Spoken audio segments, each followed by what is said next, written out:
ഒരു വീട് ഉണ്ടാക്കുന്ന സമയത്ത്, ഒരു ബിൽഡിംഗ് ഉണ്ടാക്കുന്ന സമയത്ത് ഏറ്റവും ഫസ്റ്റ് ഉണ്ടാക്കുന്ന അല്ലെങ്കിൽ ഏറ്റവും ഫസ്റ്റ് ഇമ്പോർട്ടൻ്റ് ആയിട്ട് വേണ്ട ഒരു കാര്യം എന്താണ്?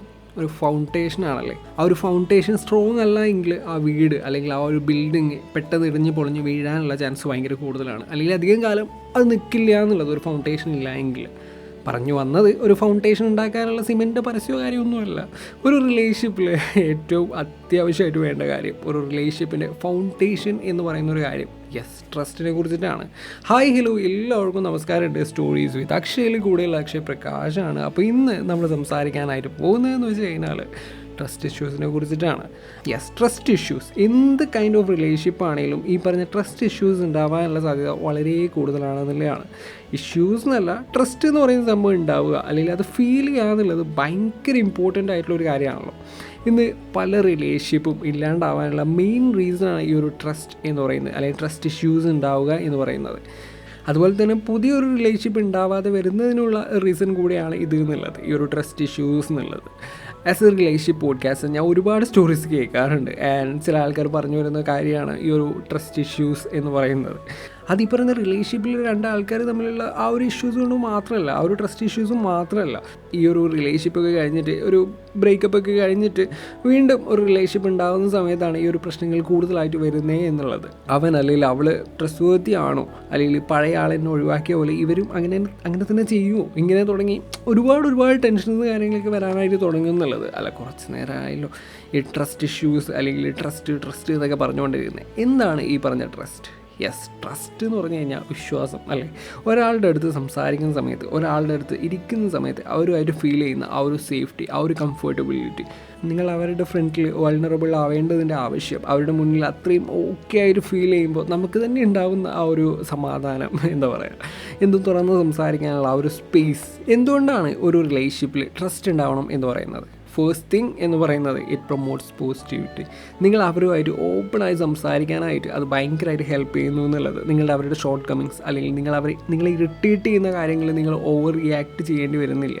പകരം ഫോർഗിവ് ചെയ്യാനായിട്ട് നമുക്ക് തോന്നുന്നു എന്നുള്ളത്. കാരണം നിങ്ങൾക്കറിയാം എന്തൊക്കെ വന്നു കഴിഞ്ഞാലും at the end of the day അവർ നിങ്ങളുടെ കൂടെയാണ് അല്ലെങ്കിൽ നിങ്ങളുടെയാണ്. അപ്പോൾ നിങ്ങളുടെ കൂടെ തന്നെ എപ്പോഴും ഉണ്ടാവും എന്നുള്ളത്. ആൻഡ് സെക്കൻഡ് തിങ് എന്ന് പറയുന്നത് ഒരു കോൺഫ്ലിക്റ്റ് ഉണ്ടാവാനുള്ള ചാൻസസ് അത് കുറയ്ക്കും എന്നുള്ളതാണ്.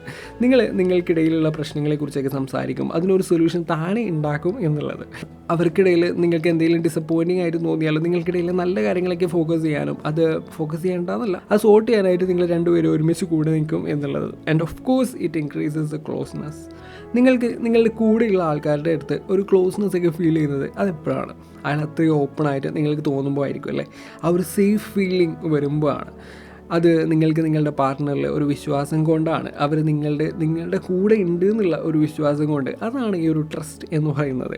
ആ ഒരു സേഫ്റ്റി, ആ ഒരു കെയർ ഒക്കെ ഫീൽ ചെയ്യാനായിട്ട് തുടങ്ങും എന്നുള്ളത്. ട്രസ്റ്റ് ഉണ്ടാവുക എന്ന് പറയുന്നത് രണ്ടുപേർക്കും ഒരേപോലെ ഹെൽപ്ഫുൾ ആവും എന്നുള്ളതാണ്. അപ്പോൾ എങ്ങനെയാണ് അല്ലെങ്കിൽ എന്തൊക്കെയാണ് ഈ ട്രസ്റ്റ് എന്ന് പറയുന്ന സംഭവം ഇല്ലാണ്ടാവുമ്പോൾ സംഭവിക്കുന്നത്? അവർ നിങ്ങൾക്ക് തന്ന പ്രോമിസസും അല്ലെങ്കിൽ കമ്മിറ്റ്മെൻറ്റ്സ് ഒക്കെ തെറ്റി തുടങ്ങുമ്പോൾ ആണ്, അല്ലെങ്കിൽ എന്താ പറയുക, ആ സമയത്ത് നമുക്ക് അവരുമായിട്ടുള്ള എക്സ്പെക്റ്റേഷൻസ് ഒക്കെ കുറയാനായിട്ട് തുടങ്ങും. മെല്ലെ നിങ്ങൾ അവരെ ട്രസ്റ്റ് ചെയ്യാണ്ടാവും എന്നുള്ളത്. അവരുടെ ആക്ഷൻസും അവരുടെ വേർഡ്സും തമ്മിലൊരു ബന്ധം ഇല്ലാണ്ടാവുമ്പോൾ അതൊക്കെ നമുക്ക് ഫീൽ ചെയ്യാനായിട്ട് തുടങ്ങുന്നുള്ളത്. അപ്പോൾ നമ്മൾ വിചാരിക്കും yes, they are not trustworthy എന്നുള്ളത്. ഈ പറയുന്ന ട്രസ്റ്റ് ഉണ്ടാവാതെ വരുന്നതെന്ന് വെച്ച് കഴിഞ്ഞാൽ അത് നമ്മുടെ റിലേഷൻഷിപ്പിനെ മാത്രമല്ല, നമ്മുടെ മെൻ്റൽ ഹെൽത്തിനെയും നല്ലപോലെ എഫക്റ്റ് ചെയ്യുന്നുള്ളതാണ്. നിങ്ങൾക്കിടയിലുള്ള ആ ഒരു ഇൻറ്റിമസിയൊക്കെ കുറയാനായിട്ട് തുടങ്ങും. അവർ കള്ളങ്ങളൊക്കെ പറയുന്ന സമയത്ത് നമുക്ക് തനിയെ അവരിൽ നിന്നൊരു ഡിസ്റ്റൻസ് ഒക്കെ കീപ്പ് ചെയ്യാനായിട്ട് തോന്നും. ബോത്ത് ഇമോഷണലി ആൻഡ് ഫിസിക്കലി നമുക്ക് അവരിൽ നിന്നൊരു ഡിസ്റ്റൻസ് ഇടാനായിട്ട് നമുക്ക് തോന്നും. ഭയങ്കരമായിട്ടുള്ള ഒരു നെഗറ്റിവിറ്റിയൊക്കെ ഫീൽ ചെയ്യും. അത് നിങ്ങൾ അവരിൽ നിന്ന് ഇറങ്ങി വരാനായിട്ട് മാത്രമല്ല, അവരുമായിട്ട് ഭയങ്കര ദേഷ്യമൊക്കെ തോന്നാൻ വരെ കാരണമാവുന്നുള്ളത്.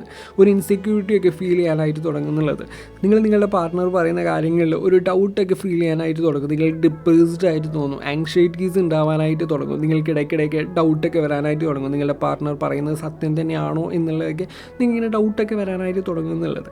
എന്തെങ്കിലും ഒരു കാര്യം ചെയ്യുന്ന സമയത്ത് നിങ്ങളതിൽ കോൺസെൻട്രേറ്റ് ചെയ്യാനായിട്ട് നിങ്ങൾക്ക് പറ്റില്ല. ഒരു ഫിസിക്കൽ ഡിസ്ട്രെസ്, ഒരു ട്രോമ ഒക്കെ ഇത് കാരണം ക്രിയേറ്റ് ചെയ്യപ്പെടും എന്നുള്ളത്. നിങ്ങൾക്ക് പേടി വരാനായിട്ട് തുടങ്ങും, ആങ്ഷൈറ്റീസ് വരാനായിട്ട് തുടങ്ങും. നിങ്ങൾക്ക് എന്തെങ്കിലും ആവശ്യം വരുമ്പോൾ അവരുണ്ടാവില്ല എന്നുള്ള തോട്ട്സൊക്കെ വരാനായിട്ട് തുടങ്ങും എന്നുള്ളത്. ഭയങ്കരമായൊരു ഒറ്റപ്പെടലൊക്കെ ഫീൽ ചെയ്യും എന്നുള്ളത്.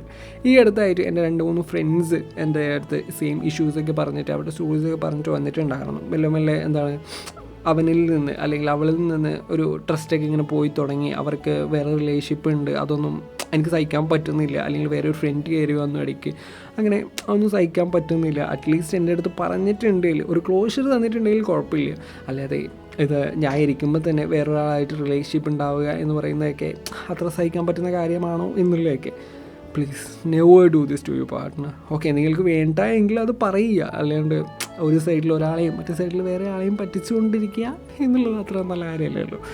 പക്ഷേ ഇത് ഈ ഒരു റിലേഷൻഷിപ്പിനെ മാത്രം ബാധിക്കുന്ന ഒരു കാര്യമല്ല എന്നുള്ളതാണ്. പിന്നീട് നിങ്ങൾ വേറൊരാളെ മീറ്റ് ചെയ്യുന്ന സമയത്ത്, വേറെ ഒരാളെ പരിചയപ്പെടുന്ന സമയത്ത് നിങ്ങളുടെ മനസ്സിലേക്ക് വരുന്നത് ആ പഴയ ആളുടെ കൂടെയുള്ള മെമ്മറീസൊക്കെ ആവുന്നുള്ളതാണ്. അതായത് അവർ ചെയ്ത മോശം കാര്യങ്ങളൊക്കെ ആവുന്നുള്ളതാണ്. അപ്പോൾ സ്വാഭാവികമായിട്ടും നിങ്ങൾക്ക് ഈ പറഞ്ഞ പുതിയ ആളിൻ്റെ അടുത്ത് സംസാരിക്കാനായിട്ട് ഒരു പേടിയൊക്കെ വരാനായിട്ട് തുടങ്ങും. ഒരു ഡൗട്ടൊക്കെ തോന്നും, ഇവരും മറ്റേ ആളെ പോലെ തന്നെ ആയിരിക്കുമോ, അല്ലെങ്കിൽ ട്രസ്റ്റ് വർത്തി ആണോ എന്നൊക്കെ. പക്ഷേ ഇത് രണ്ട് രീതിയിൽ എഫക്റ്റ് ചെയ്യുന്നില്ലയാണ്. ചിലപ്പോൾ ഈ ട്രസ്റ്റ് ഇഷ്യൂസ് കാരണം, ഒരു ഡൗട്ട് കാരണം നിങ്ങൾക്ക് ഒരു നല്ല പേഴ്സണെ മിസ്സാവാനുള്ള ചാൻസ് ഉണ്ട് എന്നുള്ളതാണ്. അല്ലെങ്കിൽ നിങ്ങളൊരു റോങ് പേഴ്സണിലേക്ക് എത്താനുള്ള ചാൻസും കൂടുതലാണ് എന്നുള്ളതാണ്. നിങ്ങൾ ഭയങ്കര ഡൗൺ ആയതുകൊണ്ട് തന്നെ ചിലപ്പോൾ നിങ്ങളുടെ അടുത്ത് വരുന്ന ഒരു കെയർ എന്നുള്ള രീതിയിൽ നിങ്ങളുടെ അടുത്ത് വരുന്ന ആൾക്കാരെ, അതായത് ഉള്ളിൽ വേറെ വല്ല ഉദ്ദേശവും വെച്ചുകൊണ്ട് നിങ്ങളുടെ അടുത്ത് വരുന്ന ആൾക്കാരെ എല്ലാവരെയും അല്ല പറയുന്നത്, ചില ആൾക്കാർ, ചില ക്രൂക്കട്ട് മൈൻഡഡ് ആയിട്ടുള്ള ആൾക്കാരെ നിങ്ങൾ ട്രസ്റ്റ് ചെയ്യുന്നതും വീണ്ടും നെഗറ്റീവ് ഇൻസിഡൻസ് ഒക്കെ ഉണ്ടാവാനുള്ള ചാൻസ് കൂടുന്നതും വളരെ അധികമാണെന്നുള്ളതാണ്. And yes, behaviour and character. അതായത് ചില ആൾക്കാരുടെ ബിഹേവിയർ അത്ര നല്ലതായിരിക്കില്ല, പക്ഷേ ക്യാരക്ടർ ഭയങ്കര നൈസ് ആയിരിക്കും എന്നുള്ളത്. അല്ലെങ്കിൽ ചില ആൾക്കാരുടെ ക്യാരക്ടർ ഭയങ്കര മോശമായിരിക്കും, പക്ഷേ പുറത്ത് ബിഹേവ് ചെയ്യുന്നത് ഭയങ്കര നൈസായിട്ടൊക്കെ ആയിരിക്കും എന്നുള്ളത്. ഈ പറഞ്ഞ ഫസ്റ്റ് കാറ്റഗറി ആണെങ്കിൽ ഓക്കെ. സെക്കൻഡ് വൺ, പുറത്ത് ആക്ട് ചെയ്തിട്ട് അകത്ത് മോശം ക്യാരക്ടറൊക്കെ കൊണ്ടു നടക്കുന്ന ആൾക്കാരാണെന്നുണ്ടെങ്കിൽ ദയവ് ചെയ്ത് മൈൻഡ് ചെയ്യാണ്ടിരിക്കുക. അത് വീണ്ടും ഒരു ഹാർട്ട് ബ്രേക്ക് ഉണ്ടാകാൻ മാത്രമേ ഹെൽപ്പ് ചെയ്യൂ എന്നുള്ളത്. അപ്പോൾ പറഞ്ഞു വന്നേ, നിങ്ങൾ നിങ്ങളുടെ പാർട്ട്ണറിനെ അല്ലെങ്കിൽ കൂടെയുള്ള ഒരാളെ ചൂസ് ചെയ്യുന്ന സമയത്ത് നമ്മൾ ഒരുപാട് ശ്രദ്ധിക്കേണ്ടതായിട്ടുണ്ട് എന്നുള്ളതാണ്. അല്ല, പറഞ്ഞു തുടങ്ങിയത് നമ്മൾ ട്രസ്റ്റ് ഇഷ്യൂസ് ആയിരുന്നല്ലോ. അപ്പോൾ എങ്ങനെയാണ് നമുക്ക് നമ്മുടെ റിലേഷൻഷിപ്പിൻ്റെ ഇടയിൽ ഒരു ട്രസ്റ്റ് ഉണ്ടാവാനായിട്ട് പറ്റുന്നത്, അല്ലെങ്കിൽ ഉണ്ടാക്കാനായിട്ട് പറ്റുന്നത്, ആ ഒരു ട്രസ്റ്റ് അത്രയും ഡീപ്പ് ആവുന്നത് എപ്പോഴാണ് എന്നുള്ളത്. യെസ്, ഫസ്റ്റ് വൺ എന്ന് പറയുന്നത് ഇംപ്രൂവ് ഓൺ മിസ്റ്റേക്സ്. ഒരു മിസ്റ്റേക്ക് ഉണ്ടാക്കി കഴിയുമ്പോൾ അത് സ്വയം ഇമ്പ്രൂവ് ചെയ്യാനായിട്ട് ഒരു മുൻകൈ എടുക്കുക എന്നുള്ളത്, ആ ഒരു മിസ്റ്റേക്കൊക്കെ ആക്സെപ്റ്റ് ചെയ്തിട്ട് അത് നെക്സ്റ്റ് ടൈം ഇല്ലാതിരിക്കാനായിട്ട് ട്രൈ ചെയ്യുക എന്നുള്ളത്, ഹോണസ്റ്റ് ആയിരിക്കുക എന്നുള്ളത്, അവരുടെ അടുത്ത് സ്ട്രെയിറ്റ് ആയിട്ട് എല്ലാ കാര്യവും ഷെയർ ചെയ്യുക എന്നുള്ളത്. എല്ലാവർക്കും മിസ്റ്റേക്സ് ഒക്കെ വരും, അപ്പോൾ അത് സോൾവ് ചെയ്യുന്നത് നിങ്ങളുടെ ബോണ്ട് കുറച്ചുകൂടെ സ്ട്രോങ് ആക്കാൻ മാത്രമേ ഹെൽപ്പ് ചെയ്യൂ എന്നുള്ളത്. നെക്സ്റ്റ് വൺ എന്ന് പറയുന്നത് ഒരു ഓപ്പൺ കമ്മ്യൂണിക്കേഷൻ ഉണ്ടാവുക എന്നുള്ളത്. അതായത് എന്ത് കാര്യമാണെങ്കിലും അത് ഓപ്പണായിട്ട് സംസാരിക്കാനുള്ള സ്പേസ് ഉണ്ടാക്കിയെടുക്കുക എന്നുള്ളത്. നിങ്ങൾക്കിടയിൽ അങ്ങനെ ഒരു ബ്യൂട്ടിഫുൾ റിലേഷൻഷിപ്പ് ഉണ്ടാക്കിയെടുക്കാനായിട്ട് അത് നല്ല കോൺവെർസേഷൻ ഹെൽപ്പ് ചെയ്യുന്നുള്ളത്. ആൻഡ് പല ആൾക്കാർക്കും ഉള്ളൊരു ഡൗട്ടാണ് ഈ ഒരു റിലേഷൻഷിപ്പിൻ്റെ ഇടയിൽ ഒരു ട്രസ്റ്റ്, ആ നഷ്ടപ്പെട്ടു പോയ ആ ഒരു ട്രസ്റ്റ് എങ്ങനെ റീബിൽഡ് ചെയ്യും എന്നുള്ളത്. ഒരിക്കൽ നഷ്ടപ്പെട്ടു പോയൊരു കാര്യം പിന്നീട് എങ്ങനെ തിരിച്ചു വരിക എന്നുള്ളത് അതത്ര എളുപ്പം സാധിക്കും എന്നൊന്നും പറയുന്നില്ല. എങ്കിലും നിങ്ങൾക്ക് ട്രൈ ചെയ്യാൻ പറ്റുന്ന കുറച്ച് സ്റ്റെപ്സ് ഞാൻ പറഞ്ഞുതരാം, ടിപ്സ് അല്ലെങ്കിൽ സ്റ്റെപ്സ് ഒക്കെ ഞാൻ പറഞ്ഞുതരാം.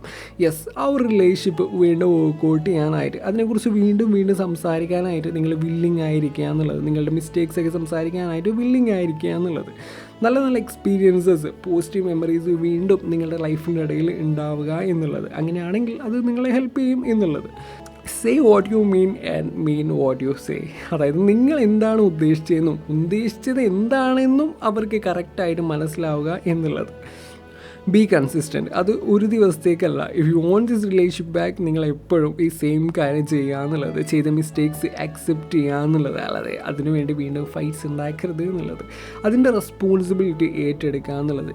പേഷ്യൻസ് ഭയങ്കര ഇമ്പോർട്ടൻ്റ് ആയിട്ടുള്ള ഒരു കാര്യമാണ്. നല്ലപോലെ സമയമെടുക്കും. ബിക്കോസ് ഒരു ട്രസ്റ്റൊക്കെ ബ്രേക്ക് ചെയ്ത് വീണ്ടും അത് തിരിച്ചു കൊണ്ടുവരിക എന്ന് പറയുന്നത് അത്ര എളുപ്പം പറ്റുന്ന ഒരു പരിപാടിയല്ല. അപ്പോൾ അതിനൊരു കോൺസ്റ്റൻറ്റ് എഫേർട്ട് വേണം എന്നുള്ളത്, എന്നാൽ മാത്രമേ അത് നടക്കൂ എന്നുള്ളത്. ട്രസ്റ്റ് എന്ന് പറഞ്ഞാൽ ഒരു റീഅഷുറൻസ് ആണല്ലേ. അവർക്ക് എപ്പോഴും നമ്മളുടെ കൂടെ ഉണ്ടാവും, അല്ലെങ്കിൽ എന്ത് സംസാരിക്കാം, അല്ലെങ്കിൽ അവർ ജഡ്ജ് ചെയ്യത്തില്ല, അവർ കൂടെ ഉണ്ടാവും ഒക്കെയുള്ള ഒരു സേഫ് ഫീലിംഗ് ഒക്കെയാണ് ഈ ഒരു ട്രസ്റ്റ് എന്ന് പറയുന്നത്. അപ്പോൾ എല്ലാവർക്കും ഇന്നത്തെ ഈ ഒരു എപ്പിസോഡ് ഹെൽപ്ഫുള്ളായി എന്നൊക്കെ വിചാരിക്കുകയാണ്. ഒരു നല്ല റിലേഷൻഷിപ്പ് മെയിൻറ്റെയിൻ ചെയ്യാനായിട്ട് എല്ലാവർക്കും സാധിക്കട്ടെ. കേട്ടുകൊണ്ടിരിക്കുന്നത് സ്റ്റോറീസ് വിത്ത് അക്ഷയാണ്, കൂടുതൽ അക്ഷയ് പ്രകാശാണ്. അപ്പോൾ പുതിയൊരു എപ്പിസോഡിൽ പുതിയൊരു വിശേഷങ്ങളും കാര്യങ്ങളൊക്കെ ആയിരുന്നു. വീണ്ടും കാണാം. ടാറ്റ, ബൈ.